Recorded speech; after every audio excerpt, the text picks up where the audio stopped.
नमस्कार, खबरां दे इस बुलेटिन च तुहाडा स्वागत। मैं रजनी। पहला पेश ने चोनवीआं खबरां।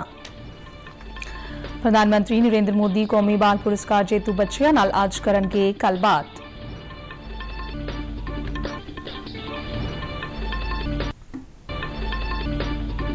गणतंत्र दिवस परेड दौरान करतव पथ ते आत्मनिर्भर भारत अभियान की झलक देखने नूं मिलेगी।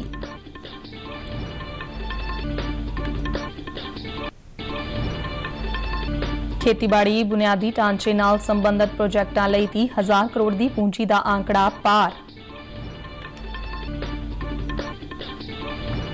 प्रधानमंत्री के परीक्षा पे चर्चा प्रोग्राम तहत जलंधर के केंद्रीय विद्यालय विच पेंटिंग मुकाबले करवाए गए।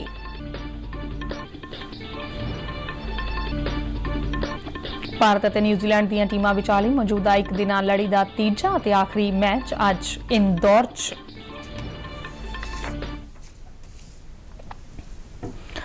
हुण खबरां विस्तार नाल। प्रधानमंत्री नरेंद्र मोदी अज अपनी सरकारी रिहायश 7 लोक कल्याण मार्ग विखे कौमी बाल पुरस्कार जेतू बच्चियां नाल गलबात करनगे। भारत सरकार नवाचार, समाज सेवा, सिक्ख्या, खेडां, कला ਅਤੇ सभ्याचार ते बहादरी ਦੇ 6 वर्गां विच बच्चियां नूं उन्हां दी शलाघायोग उपलब्धियां लई प्रधानमंत्री कौमी बाल पुरस्कार प्रदान करदी है।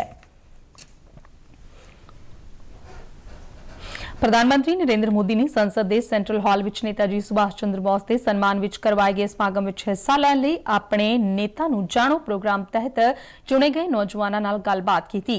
नवी दिल्ली विच अपनी सरकारी रिहायश ते प्रधानमंत्री मोदी ने नेताजी सुभाष चंद्र बोस के जीवन के वख-वख पहलुआं बारे नौजवानों नाल गलबात की। प्रधानमंत्री ने नौजवानों नूं इतिहासिक शख्सियतां दीआं जीवनियां पढ़न दा सुझाव दिता, जिस नाल उन्हां नूं अपने जीवन विच इन्हां लोकां नूं दरपेश चुनौतियां अते उन्हां नाल नजिठण दे तरीकिਆਂ बारे जानकारी मिलेगी। गलबात दौरान नौजवानों ने प्रधानमंत्री नूं मिलन अते संसद के सेंट्रल हाल विच बैठण दा विशेष मौका मिलण बारे अपने उत्साह नूं साझा कीता। उन्हां कहा कि इस प्रोग्राम ने उन्हां नूं इह समझण दा मौका भी दिता है कि अनेकता विच एकता की हुंदी है। कल्पना, ये कार्यक्रम आपने सुना, फिर आप आए, आज मिले, क्या लगा? सर, मेरा नाम परनीत है, मैं पंजाब से हूँ। सत श्री अकाल। मैं यहाँ पर आके पहली बार रियलाइज़ हुआ कि यूनिटी इन डाइवर्सिटी क्या होती है। आज तक उनको किताबों में पढ़ते थे, फिर यहाँ आके पता लगा। जब हम स्टेयर्स पर चल रहे थे तब भी एक एक बार रियलाइज़ हो रहा था कि कितने हमारे मिनिस्टर्स होंगे जिन्होंने कॉन्स्टिट्यूशन तैयार किया होगा, हमारे लिए सब तैयार किया है, वो इस सीढ़ियों पर चढ़े होंगे। बहुत गर्व महसूस हो रहा था। यहाँ पे खड़कर आपके सामने बोलना बहुत बड़ी बात है। धन्यवाद सर। लोकसभा स्पीकर ओम बिरला ने नवी दिल्ली के जवाहरलाल नेहरू स्टेडियम विच मिलिटरी टैटू और कबायली डांस फेस्टिवल का उद्घाटन किया। 2 दिन चलने वाले इस समागम में हथियारबंद फौजां की बहादरी और भारतीय कबायली सभ्याचार नूं दर्शाया जा रहा है। रक्षा मंत्रालय और कबायली मामलों बारे मंत्रालय वालों साझे तौर पर समागम करवाया जा रहा है। 1200 तो वध लोगों ने मिलिटरी टैटू विच पेशकारियां कीतियां। इस मौके ते आदिवासी मामलों के मंत्री अर्जुन मुंडा और रक्षा राज मंत्री अजय भट्ट और होर पतवंते मौजूद सन। अज होने वाले समापति समागम दौरान गायक कैलाश खेर अपना प्रदर्शन करनगे। भारतीय फौज ने कहा कि गणतंत्र दिवस परेड दौरान करतव पथ ते आत्मनिर्भर भारत अभियान तहत देश च बनाए गए तौर ते बने अर्जुन टैंक, नाग मिसाइल, K9 वजर, आकाश मिसाइल नूं प्रदर्शित किया जाएगा।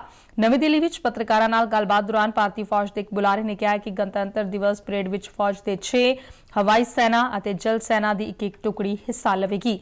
पैदल फौज, Dogra regiment, Punjab regiment, Maratha light infantry, Bihar regiment और गोरखा ब्रिगेड परेड विच हिस्सा लैणगियां। Awardees and 3 Ashok Chakra awardees also participating. We would also have the Egyptian contingent participating in the parade with us, and all the Indian Army equipment which is being showcased in this parade is indigenized. We would be showing yes, under the Atmanirbhar Bharat, we are using all the indigenized equipment in this parade.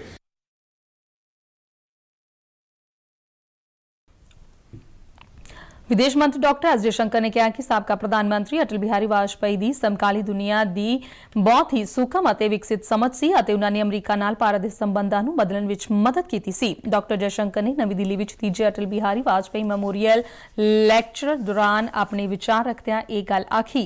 ਉਹਨਾਂ ਕਿਹਾ ਕਿ ਭਾਰਤ ਰਤਨ ਅਟਲ ਬਿਹਾਰੀ ਵਾਜਪੇਈ ਨੇ ਸ਼ੀਤ ਯੁੱਧ ਤੋਂ ਬਾਅਦ ਦੇ ਮਾਹੌਲ ਵਿੱਚ ਅਮਰੀਕਾ ਦੇ ਨਾਲ ਭਾਰਤ ਦੇ ਸੰਬੰਧਾਂ ਨੂੰ ਕੌਮੀ ਅਤੇ ਕੌਮਾਂਤਰੀ ਪੱਧਰ ਤੇ ਭਾਰਤ ਦੀ ਮਹੱਤਵਪੂਰਨ ਬਣਾਉਣ ਲਈ ਠੋਸ ਸ਼ੁਰੂਆਤ ਕੀਤੀ, ਜਿਸ ਦੇ ਸਾਰਥਕ ਨਤੀਜੇ ਅੱਜ ਦੇਖਣ ਨੂੰ ਮਿਲ ਰਹੇ ਨੇ। ਡਾਕਟਰ ਜयशंकर ਨੇ ਕਿਹਾ ਕਿ ਹਰ ਕੋਈ ਵਾਜਪੇਈ ਨੂੰ ਦੇਸ਼ ਦੇ ਮਹਾਨ ਪ੍ਰਧਾਨ ਮੰਤਰੀਆਂ ਵਿੱਚ ਇੱਕ ਸਮਝਦਾ ਹੈ। ਉਹਨਾਂ ਕਿਹਾ ਕਿ ਵਾਜਪੇਈ ਨੇ ਰੂਸ ਨਾਲ ਭਾਰਤ ਦੇ ਸੰਬੰਧਾਂ ਨੂੰ ਨਿਰੰਤਰਤਾ ਅਤੇ ਸਥਿਰਤਾ ਵੀ ਪ੍ਰਦਾਨ ਕੀਤੀ। केंद्रीय खेतीबाड़ी मंत्रालय के अनुसार खेतीबाड़ी बुनियादी ढांचा फंड ने खेतीबाड़ी बुनियादी ढांचे नाल संबंधित प्रोजेक्टां लई 30,000 करोड़ रुपए की पूंजी जुटाउण दा आंकड़ा पार कर लिया है। मंत्रालय वालों जारी बयान में कहा गया है कि AFI किसानां ते खेती उद्यमियां नूं 3% ब्याज छूट, 2 करोड़ रुपए तक के कर्जियां लई क्रेडिट गारंटी सहायता ते होर सहूलतां प्रदान करके सर्वपक्षी माली सहायता प्रदान कर रहा है। खेतीबाड़ी इनरफा फंड 8 जुलाई 2020 ਨੂੰ शुरू की गई एक माली सहूलत है। इस स्कीम तहत माली साल 2025-26 तक 1 लाख करोड़ रुपए वंडे जाने ने ਅਤੇ 2032-33 तक ब्याज विच सहायता ते क्रेडिट गारंटी सहायता भी दी जानी है।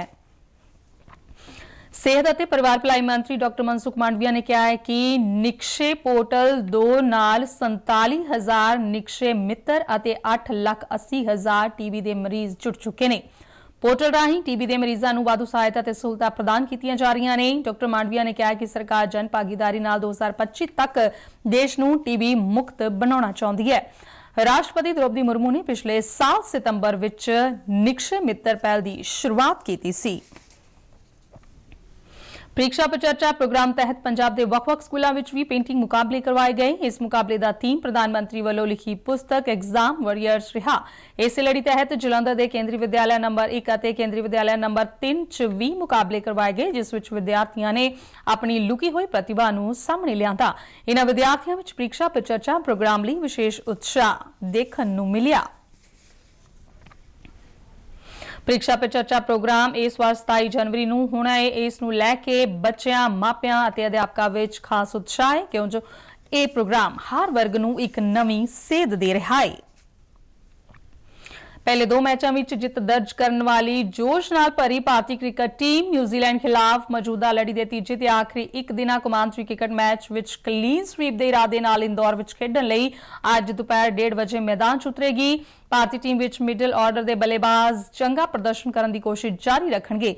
पहला तो ही लड़ी ते काबज हो चुकी भारतीय टीम वालों इस मैच लई गेंदबाजी च कुछ तब्दीलियां कीतियां गईयां ने। दूजे पासे न्यूजीलैंड की टीम इस लड़ी च अपनी साख नाल बचाउण लई अड्डी चोटी का जोर लगावेगी। ओडिशा च खेडे जा रहे FIH मर्दां दे हॉकी विश्व कप मुकाबले च जर्मनी ते दक्षिण कोरिया दी टीमां ने क्वार्टर फाइनल विच दाखला हासिल कीता है। दक्षिण कोरिया ने 2016 दे ओलंपिक चैंपियन अर्जेंटीना ने पेनल्टी शूट आउट राही 3-2 नाल हरा के क्वार्टर फाइनल च थां पक्की कीती है। दोवां टीमां मिथे समय ते 5-5 दी बराबरी ते सन। दूजे पासे जर्मनी ने फ्रांस नूं 1 दे मुकाबले 5 गोलां दे फर्क नाल हरा के आखिरी 8 विच थां हासिल कीती है। रोहन बोपन्ना और सानिया मिर्जा की भारत की जोड़ी ने साल के पहले grand slam Australian open lawn tennis tournament के मिक्सड डबल्स क्वार्टर फाइनल में दाखला हासिल किया है। भारतीय जोड़ी ने जापान की माकोटो नीनोमिया और उरुग्वे के एरिया बहार की जोड़ी नूं 6-4, 7-6 नाल हरा के अगले दौर में प्रवेश किया। सानिया मिर्जा ते रोहन बोपन्ना की जोड़ी हुण क्वार्टर फाइनल विच लातविया की जेलिना उस्तकापेक और स्पेन की डेविड वेगा हरनांडेज की जोड़ी नाल भिड़ेगी। खबरां दे बुलेटिन साडे दर्शक RN UDD के जलंधर दे YouTube चैनल, फेसबुक पेज ते ट्विटर हैंडल ते भी देख सकते हैं। इस दे नाल ही खबरां दा बुलेटिन खत्म होया। दिओ आ गया। नमस्कार।